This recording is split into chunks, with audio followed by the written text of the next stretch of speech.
আসসালামু আলাইকুম everyone, welcome to my another new video. আশা করছি সবাই খুব ভালো আছেন, সুস্থ আছেন। আমার আজকের রেসিপিতে থাকছে পাকন পিঠা। ব্রাহ্মণবাড়িয়া অঞ্চলে আমরা এই পিঠাটাকে পাকন পিঠা বলে থাকি।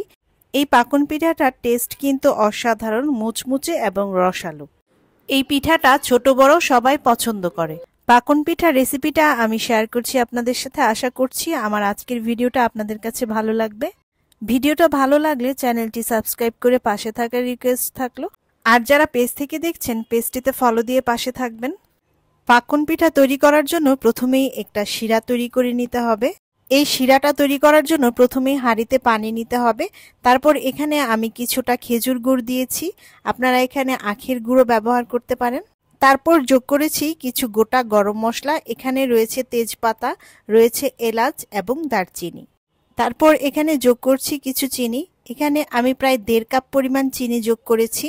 তারপর সবগুলো উপাদান ভালোভাবে মিক্স করে এ পর্যায়ে আমি চুলার ফ্লেম অন করে শিরাটা তৈরি করে নিচ্ছি। শিরাটা তৈরি করার জন্য কিছুক্ষণ জ্বালিয়ে নিতে হবে।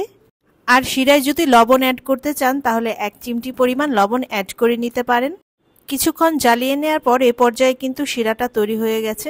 এখন আমি ঘনত্বটা আপনাদের দেখিয়ে দিচ্ছি। শিরাটা কিন্তু খুব বেশি ঘন হবে না। পাকন পিঠা তৈরির জন্য এখন আমি নিয়ে নিচ্ছি প্রায় 2.5 কাপ পরিমাণ মসুর ডাল। ডাল ভালোভাবে ধুয়ে পরিষ্কার করে নিতে হবে। তারপর চুলায় হাঁড়ি বসিয়ে এ পর্যায়ে দিয়ে দিতে হবে পানি ডাল সিদ্ধ করার জন্য। অফ ক্যামেরায় যোগ করেছি 1/2 চা চামচ পরিমাণ লবণ। লবণ দেওয়ার পর ভালোভাবে মিক্স করে নিতে হবে। এখন ডালটা সিদ্ধ হয়ে আসলে এ পর্যায়ে যোগ করে দিচ্ছি 1/2 চা চামচ পরিমাণ হলুদ গুঁড়ো। ডাল যখন পুরোপুরি সিদ্ধ হয়ে যাবে এ পর্যায়ে আমি চালের গুঁড়ো যোগ করছি। এখানে বাজারে কেনা প্যাকেট চালের গুঁড়োটা ব্যবহার করেছি আমি। প্রায় 3 কাপ পরিমাণ চালের গুঁড়ো দিয়েছি। চালের গুঁড়ো দেওয়ার পর একটি ঢাকনা দিয়ে ঢেকে দিতে হবে। ঢাকনা দিয়ে ঢেকে কিছুক্ষণ সিদ্ধ করে নিতে হবে। তারপর ঢাকনা উঠিয়ে ডালের পানি চালের গুঁড়াটার সাথে ভালোভাবে মিক্স করে নিতে হবে। আমরা যেভাবে রুটি বানানোর আটাটা তৈরি করি কিছুটা সেরকমভাবেই পাকন পিঠার ডোটাও তৈরি করে নিতে হবে। মিক্স করা হয়ে গেলে যখন পানিটা শুকিয়ে আসবে তখন ঢেলে নিতে হবে একটি ডিশে। তারপর কিছুটা উপর নিচ করে দিতে হবে। তারপর হাতের সাহায্যে ভালোভাবে ডোটা তৈরি করে নিতে হবে। এটা কিন্তু হাতের সাহায্যে করলেই ভালো হয়, আর কিছুটা গরম অবস্থায় করলে ডোটাও খুব সুন্দরভাবে তৈরি হয়। এখানে আমার খালামণি আমাকে হেল্প করছে। ডোটা ভালোভাবে মথে নেওয়ার সময় একটি বাটিতে পানি রাখতে পারেন, এতে করে যদি হাতে গরম লাগে তখন হাত পানিতে ভিজিয়ে নিতে পারেন। এরকম একটা বাটিতে পাশে পানি রাখতে পারেন। এই পর্যায়ে ডোতে যোগ করছি একটি ডিম। ডিম দেওয়ার পর ভালোভাবে মিক্স করতে হবে। ডোটা যেহেতু আমার কাছে একটু টাইট মনে হয়েছে এ কারণে আমি আরও একটি ডিম যোগ করছি। একসাথে দুটো ডিম না দিয়ে আলাদা করে দিয়েছি। আরও একটি ডিম দেওয়ার পর আবারও ভালোভাবে মিক্স করে নিচ্ছি। এভাবে ডোটা আরও কিছুক্ষণ মথে নিতে হবে।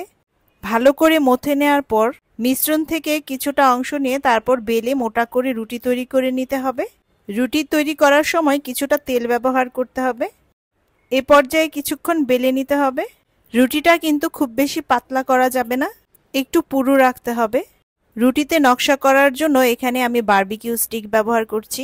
আপনারা খেজুর কাটা কিংবা বড় সুই ব্যবহার করতে পারেন। আমার নকশাটা খুব বেশি ভালো হয় না, যে কারণে আমার খালামণি নকশাটা করে দিচ্ছে সুন্দরভাবে। পাকন পিঠার ট্রেডিশনাল যে নকশা সেটাই এখন আমি আপনাদের দেখিয়ে দিচ্ছি। নকশাটা কিন্তু খুব বেশি কঠিন না, একটু ট্রাই করলেই নকশাটা ভালো হয়। আর ডোটা যখন পারফেক্ট হবে তখন কিন্তু নকশা করতেও খুব সুবিধা হয়। নকশা কিন্তু বিভিন্নভাবে পছন্দ অনুযায়ী করা যায়। আজকে আমি ট্রেডিশনাল নকশাটাই দেখিয়ে দিচ্ছি। এভাবে সাইডগুলো কেটে নিতে হবে। নকশাটা কিন্তু যে নকশাই করা হোক ভালোভাবে করতে হবে, না হলে কিন্তু পিঠা ভাজাটাও ভালো হয় না, আর পিঠার ভেতরে কিন্তু শিরাও ঢোকে না। পাকন পিঠার ট্রেডিশনাল নকশাটা কিন্তু সহজ। আপনারা অন্য নকশা না পারলেও এই ট্রেডিশনাল নকশাটা ট্রাই করতে পারেন। পিঠার মাঝখানেও এভাবে সেম নকশাটাই দিতে হবে। এভাবে প্রত্যেকটা পিঠাতে নকশা করে নিতে হবে। পিঠার নকশাটা কাছ থেকে দেখিয়ে দিচ্ছি। নকশা করার পর এক এক করে পিঠাগুলো উঠিয়ে নিতে হবে। এভাবে সম্পূর্ণ ডো থেকে পিঠাগুলো তৈরি করে নিতে হবে। পিঠাগুলো ভাজার জন্য প্যানে দিয়ে দিতে হবে পর্যাপ্ত পরিমাণে তেল। তেল গরম হয়ে আসলে পিঠাগুলো এক এক করে দিয়ে দিতে হবে। পিঠাগুলো দেওয়া হয়ে গেলে পিঠাগুলো মিডিয়াম টু লো হিটে রেখে আস্তে আস্তে ভাজতে হবে। হাই হিটে ভাজা যাবে না, হাই হিটে ভাজলে কিন্তু পিঠাটা ভেতরে কাঁচা থেকে যাবে আর উপরে পুড়ে যাবে। এক পিঠ হয়ে গেলে অপর পিঠ উল্টে দিতে হবে, তাই পিঠাগুলো মিডিয়াম টু লো হিটে রেখে ভাজতে হবে। পিঠাগুলো ভাজা হয়ে গেলে কালার কিছুটা পরিবর্তন হয়ে যাবে। পিঠা যখন ভাজা হয়ে যাবে তখন পিঠাগুলো তুলে তেল ছড়িয়ে তারপর সরাসরি শিরায় দিয়ে দিতে হবে। পিঠা কিন্তু ঠান্ডা অবস্থায় শিরায় দেওয়া যায় না, গরম অবস্থায় শিরাতে দিতে হয়। ঠান্ডা করে দিলে কিন্তু পিঠার ভেতরে শিরা ঢোকে না। পিঠাগুলো শিরাতে ডুবিয়ে কিছুক্ষণ রাখতে হবে, এতে করে পিঠার ভেতরে ভালোভাবে শিরাটা ঢুকে যাবে এবং পিঠাটা মুচমুচে ও রসালো হবে। তারপর পিঠাটা তুলে পরিবেশন করতে হবে। এ পর্যায়ে কিন্তু পিঠাটা পরিবেশনের জন্য রেডি। আশা করছি আমার আজকের রেসিপিটি আপনাদের কাছে ভালো লেগেছে। ভালো লাগলে রেসিপিটিতে অবশ্যই একটি লাইক দিয়ে উৎসাহিত করবেন। সবাই ভালো থাকবেন, সুস্থ থাকবেন, আমার এবং আমার পরিবারের জন্য দোয়া করবেন। আল্লাহ হাফেজ।